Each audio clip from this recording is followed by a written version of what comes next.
Emily, please, try to understand. I never meant to lie to you. Your birth mom willingly gave you to me, claiming she couldn't raise you as a single mother.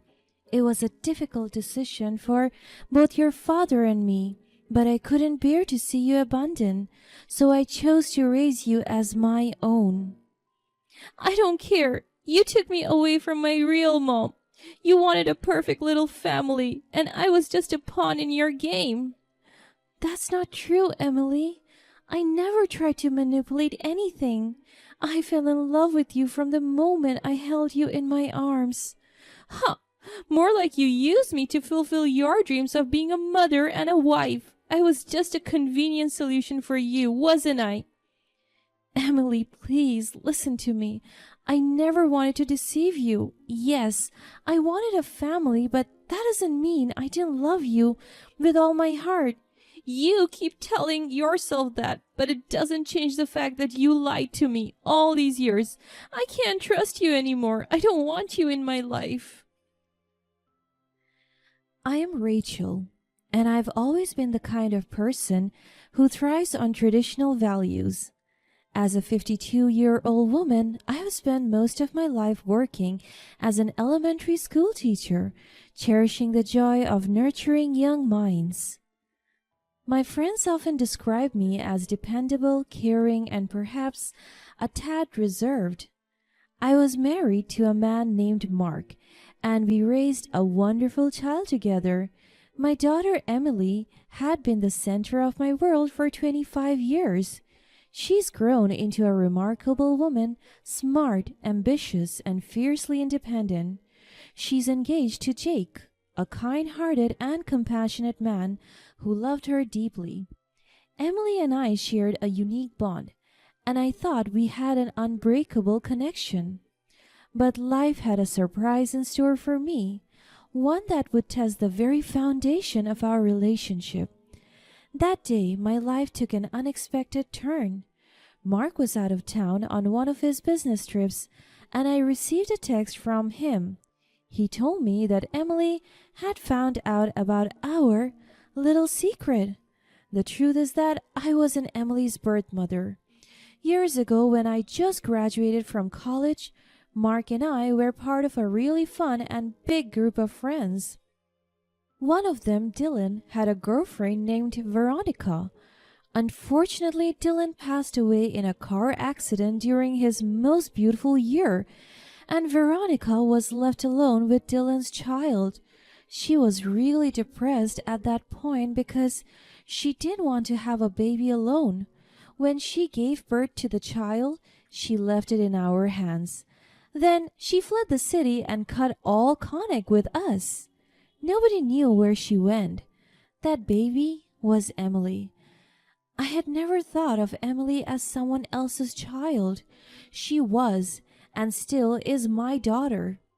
She could be difficult to deal with at times, but I really cared for her. But perhaps I was spoiling her a little too much, just to make up for the fact that Mark and I had kept that secret from her for years. Now I'm wondering, how did she even find out? I didn't even have time to process the message that Mark left me. It was not long after Mark's revelation that our daughter confronted me. Emily was angry and hurt, feeling that I had deceived her all these years. She accused me of pretending to be her real mother and taking her away from her birth mother, Veronica. I tried to explain that Veronica had willingly handed Emily over to me, demanding money in exchange. At the time, she claimed she couldn't raise a child as a single mother and vowed never to see Emily again. I had felt a mix of emotions, but above all, I couldn't bear to see this tiny, innocent life abandoned. So I took Emily in, hoping to give her a better life. But it seemed like Emily wasn't in the mood to listen. Emily, please, try to understand. I never meant to lie to you. Your birth mom willingly gave you to me, claiming she couldn't raise you as a single mother. It was a difficult decision for both your father and me, But I couldn't bear to see you abandoned, so I chose to raise you as my own. I don't care. You took me away from my real mom. You wanted a perfect little family, and I was just a pawn in your game. That's not true, Emily. I never tried to manipulate anything. I fell in love with you from the moment I held you in my arms. Huh! More like you used me to fulfill your dreams of being a mother and a wife. I was just a convenient solution for you, wasn't I? Emily, please listen to me. I never wanted to deceive you. Yes, I wanted a family, but that doesn't mean I didn't love you with all my heart. You keep telling yourself that, but it doesn't change the fact that you lied to me all these years. I can't trust you anymore. I don't want you in my life. I never wanted to hurt you, Emily. I'm sorry if I did, but cutting me out of your life won't change the past. Can't we find a way to work through this? No, I have made up my mind. I don't need you, and I certainly don't need your fake love and lies anymore. Just stay away from me and my wedding. I understand that you're upset and angry, but please know that I love you, and I always will. If you change your mind, I'll be here for you. I highly doubt that, but it doesn't matter. I have my real mom, Veronica, and she's coming to my wedding. I'll be surrounded by people who truly care about me, not someone who pretended to be my mother. Wait, what are you saying? Then Emily stops responding. She simply wasn't convinced by my explanation. It hurt to hear her say those words, but I couldn't deny that she was right about one thing. I had wanted a family and had hoped Emily would fill the void in my heart. After that conversation, I was devastated by her decision, feeling like I had failed as a mother. I was also overwhelmed. What did she mean when she said that Veronica was coming? Also, I couldn't help but feel betrayed by Mark for telling Emily the truth behind my back.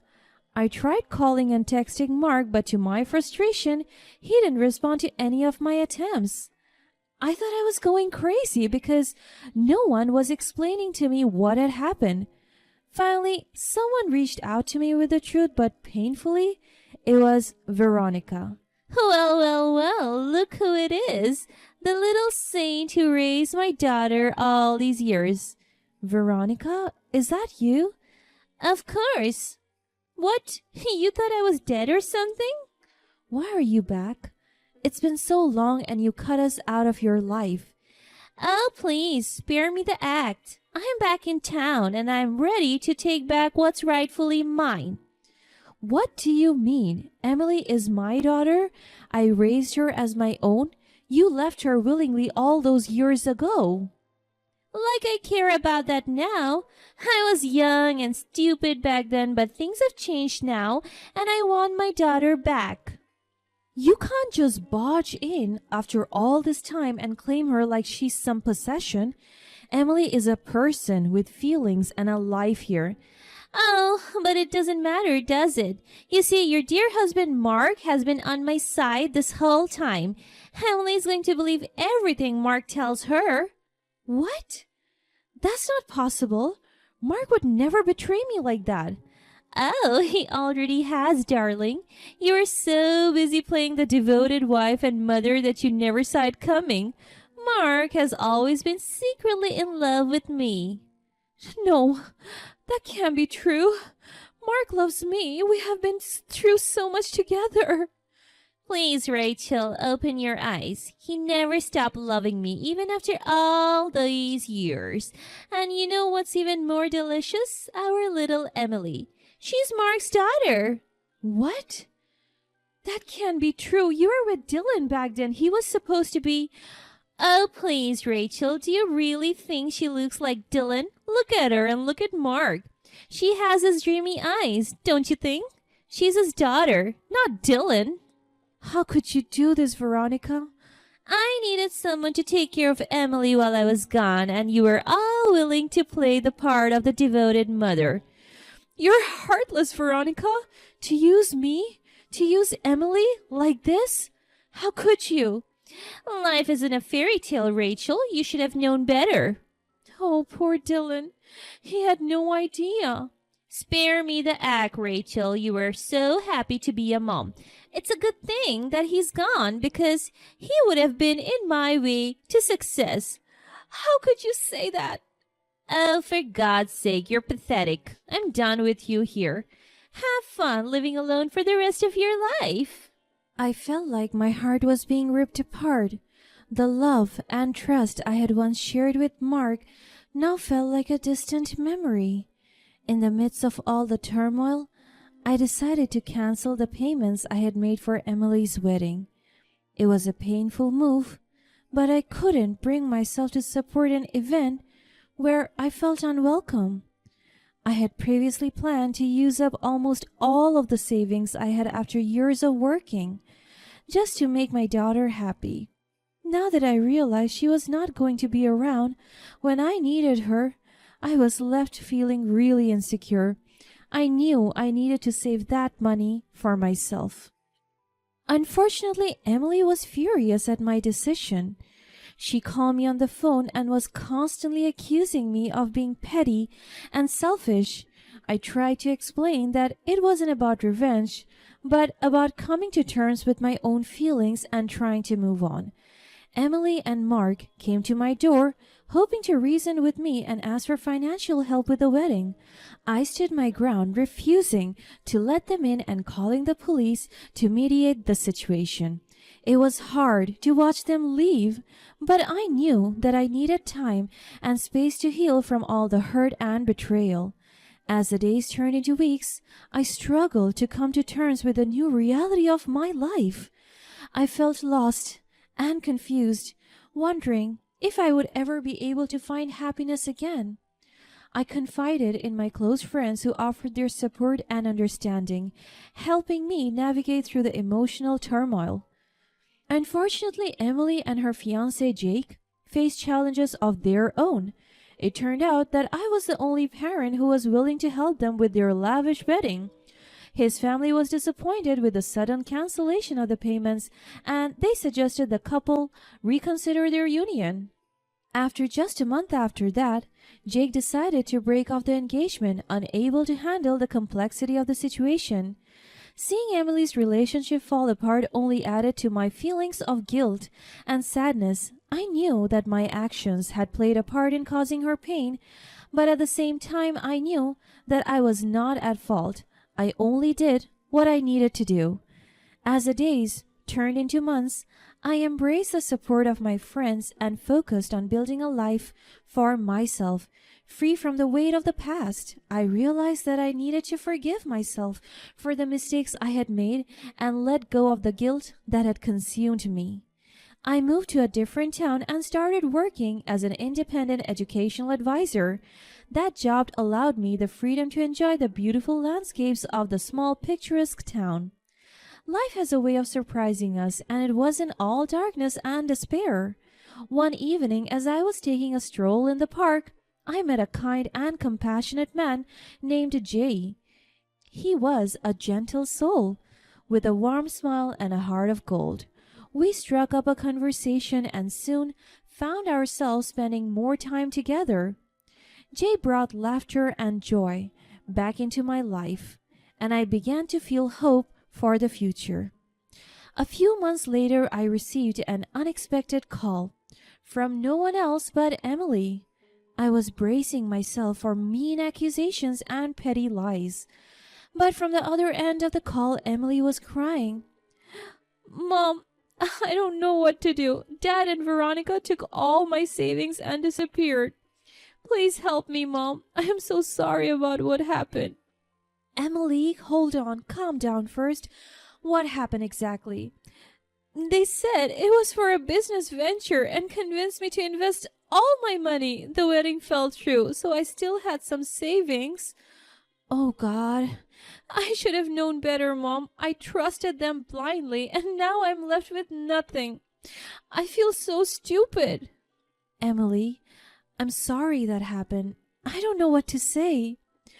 "I should have seen the signs, Mom. Veronica was always so charming and convincing. I wanted to believe in them, and now they have left me with nothing, not even a penny. Okay, tell me, when did you last talk to them? I don't know, a few days ago. God, I feel like such a failure. Okay, I'll call the police, alright? Just try to stay calm. We'll figure this out. I don't want to burden you, Mom. You've already done so much for me, and now I'm causing more trouble. I'm so sorry about what happened. I feel like everything is falling apart. Alright, Emily, we can talk about us later, but right now we'll figure this out, okay? Okay. My heart pounded with a mix of anger and determination. I couldn't let Mark and Veronica get away with what they had done.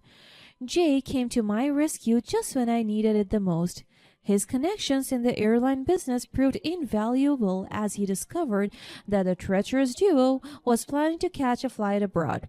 I knew I had to act swiftly, so I immediately called the police. With Jay's help, we provided them with all the information we had gathered about Mark and Veronica's plans. The officers assured me that they would do everything possible to stop them from fleeing the country. It was a race against time as Jay continued to gather updates from his contacts in the airline industry.